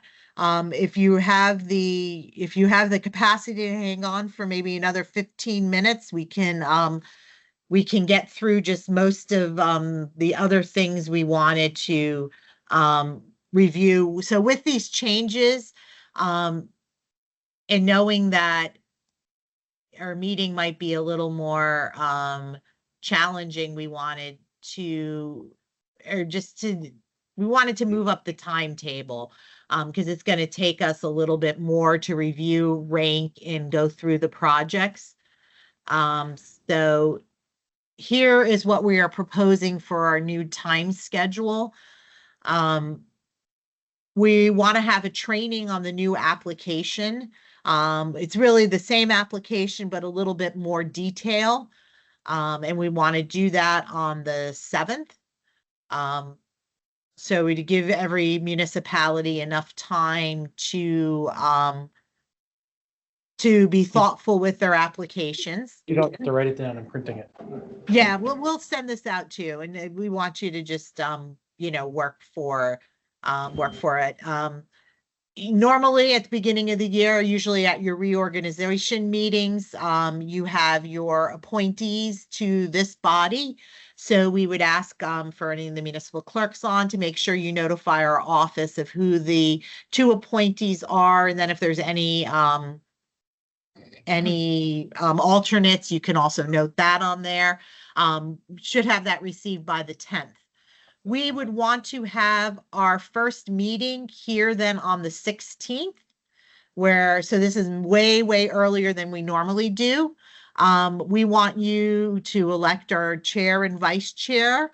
We would want you to go through the scoring that we should use to evaluate the applications, to have an idea of a tentative budget. Hopefully by then, maybe we'll have some indications from HUD of what our budget would be. If not, we'll look at what we had previous year as our basis. So we'll hopefully in that time period, in another month or so from now, have a better idea. So we'll review the budget and to know how much we have to spend. Hey, Melissa. Uh-huh. Very quickly, jumping back to the HCD appointments by the mayors. Yes. There are people who have been appointed as the HCD rep. I'm in my 13th year. I haven't seen them ever. If people on this committee can communicate that these are people that actually have a buy-in and a bite into the HCD planning that goes with the CDBG dollars that go back to your community, they need to be representative at these meetings. Sorry. No, that's an excellent point, Kathy, and I think something to think about. So at the very least, have a good alternate or a designee or someone else who can speak on behalf of your town, and you can communicate that out. Good point. Well, so we're going to have our meeting the 16th. That would be, we're proposing this. That is a Tuesday. Welcome for input on the time. Is if 10 o'clock normally works well for people, we can do it at 10 o'clock. If there were any reasons that a Tuesday at 10 didn't work for anybody, we could switch that time, but that was what we're proposing. It should be right around that time frame.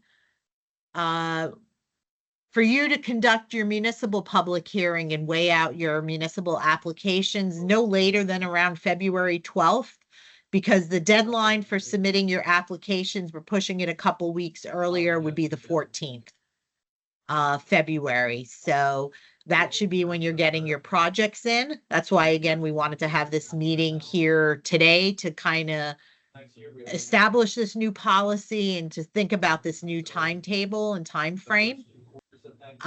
Then we would be having our second meeting a month later when we're going to have all the projects ranked and ready for your approval of how to spend the funds.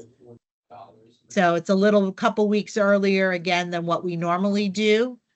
And then that gives us a month to have the consolidated plan developed and put out for a 30-day public comment period. And then be able to submit to HUD on the right around the due date of May 16th to submit the plan on time and have all your projects. That helps us get the funds in a little bit quicker. And then our program year would begin there. So that's the proposal. It just really moves everything up a couple weeks, and we have the training on how to do the applications.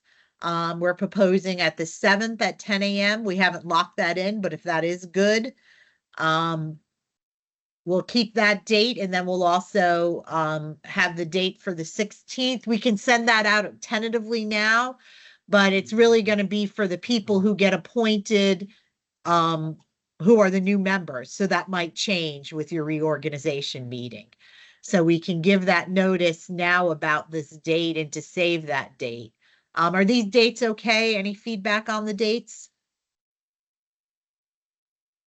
Yes.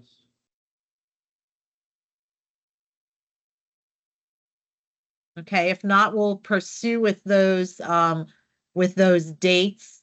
I think everybody already had your status of activities. We saw them.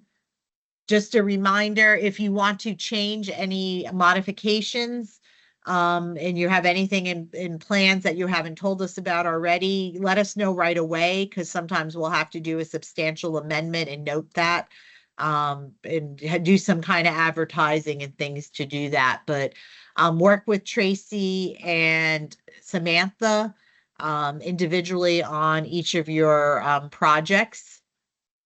And one of the bigger things we want to really make sure is that you are capturing accomplishment data for all of your projects.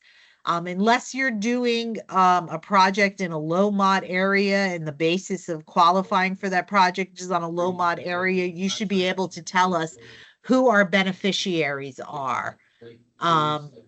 And to be able to tell us how many people there are, what's their racial and ethnic breakdown, what's their income breakdown. So we've have a client survey that's been developed that you can utilize for this purpose. Samantha, can you just show real quick? I'm going to stop share, and Samantha can just show this. If you haven't seen this, or if your community isn't using this, we could encourage you to think about using this as a good way to capture some information. Yes, I'll share my screen. Thanks. That was for 2020. Can everyone see my screen? Yes. It should say, okay. So basically this is an online client survey that can be used to answer the questions on this demographic report. So this is mainly used for public service projects. So it has all of the questions that are on our paper client survey. And basically this allows you to I can create a QR code that you can put in your the area that your public service is provided in, and your service population can scan this and go to this client survey and answer the questions on their phone, or if you have a public computer that you could provide for them, they could just go to this website and answer it that way. But basically, as soon as they press submit, so this is a sample of what it would look like from the client end. As soon as they press submit, then it would show up in your response section here. So it will automatically show you the percentage of how all the participants answered each question. And you could also turn this into a Google Sheets document. So you could, for each question, sort it. So for like example, I would do A to Z, and if this had more responses, this would then be categorized. Like all of Black participants would be in one area, all of white participants would be in one area.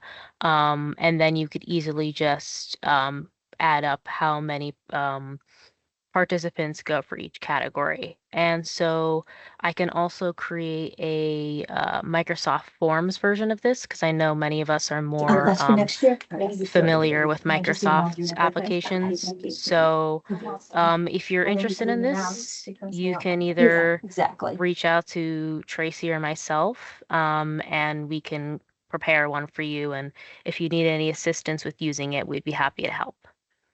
And one of the questions came in on the chat, if we can do it in multiple languages. We can do a Spanish one. I Mhm. think most people, because if you're using it on your phone, you can kind of have a thing that it should auto translate, would be my Mm, guess, but we can probably do one in Spanish if it's just a little easier. And we mhm. also, these have always been on paper that you could have these, but it could be, this is just a little more high tech, and most people should be able to just utilize their phone to to answer that. Yeah. Even like a senior population Yeah, with assistance with probably. I don't assistance. I don't know if many seniors will be comfortable using the QR code. Like I know, for example, my grandfather would look at you like you have three heads if you asked him to scan something like that.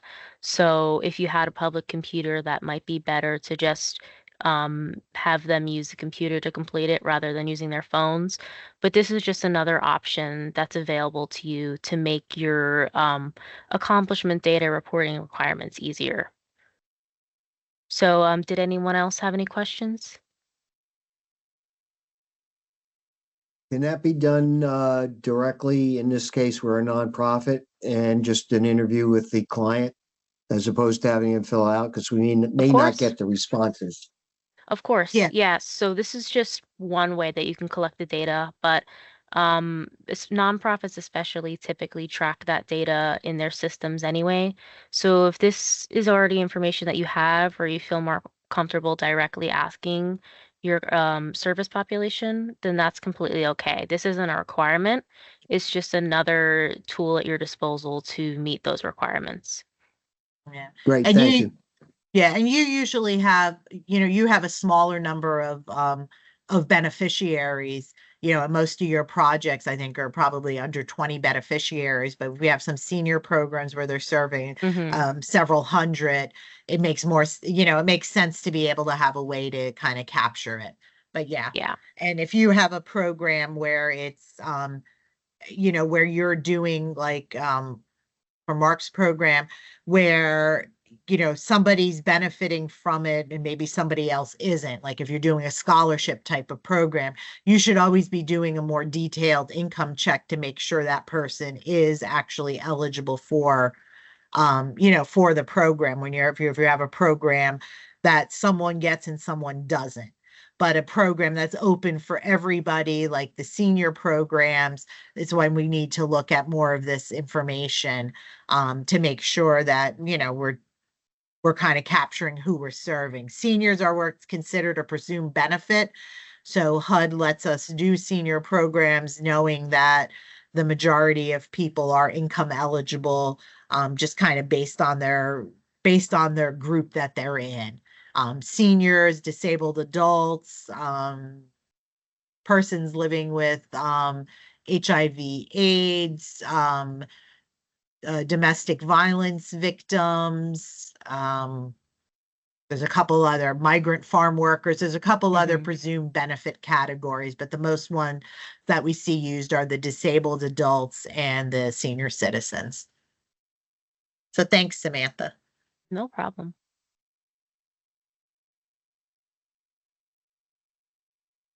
Yeah, I went through that pretty quickly. But just know that we want to really make sure we're capturing accurate data. When you don't have the accurate accomplishment data, the only thing we can do is then provide guesstimates based on the number of people you serve and the population in general of your municipality, but that's not the best way to do that. So that was kind of what we wanted to accomplish today. I know it was a lot. Any other questions or concerns or anything? Melissa, it's Bruce. Are you going to issue a new copy of the workout plan to everyone? Yes, I can send an updated policy that this was what was adopted as the plan to move forward. So we'll do an update. We'll do some maybe rough minutes of this meeting to show what discussed and put that out. I'll update the I'll update the Board of County Commissioners, to know with what we're done, what we did and decided today, and moving forward. And and then we'll get the notice out and we'll start sharing the other information. So we'll share all that out. Give us a few days, few days to a week to get that information out to you. So we should have it out to you by next Monday at the latest. Thank you. Thank you. Any other concerns?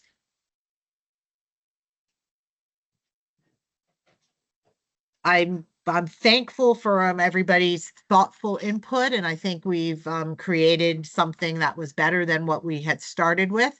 So I appreciate that, and I think it could help clarify and have some assurance for your communities that you'll still be receiving similar amounts of money. It just might not be divvied up the same way over the 5-year period.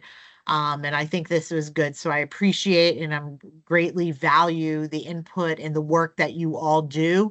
And hopefully this can be some change for the good. Still spend the money, still work, do the best you can, and whatever you need from our office, we will try to do for you to the best of our abilities and in a prompt and quick manner. So thank you so much. I guess just now, if there's no other announcements or concerns, just the adjournment. So would somebody like to make a motion to adjourn? I make a motion to adjourn. Thank you. Do we have a second? Cranberry seconds. Thank you. All in favor? Aye. Aye. Any opposed? Motion passes. Thank you, Melissa. Hey, thank you, Bruce, and thank you to the committee. We'll see you again on the 7th. So everybody just have a wonderful holiday season. Be well and take care. And thank you for this hard work today. Bye, everyone. And bye. Bye-bye. Take care. Take care, Bye, everyone. everybody. Send me your vouchers.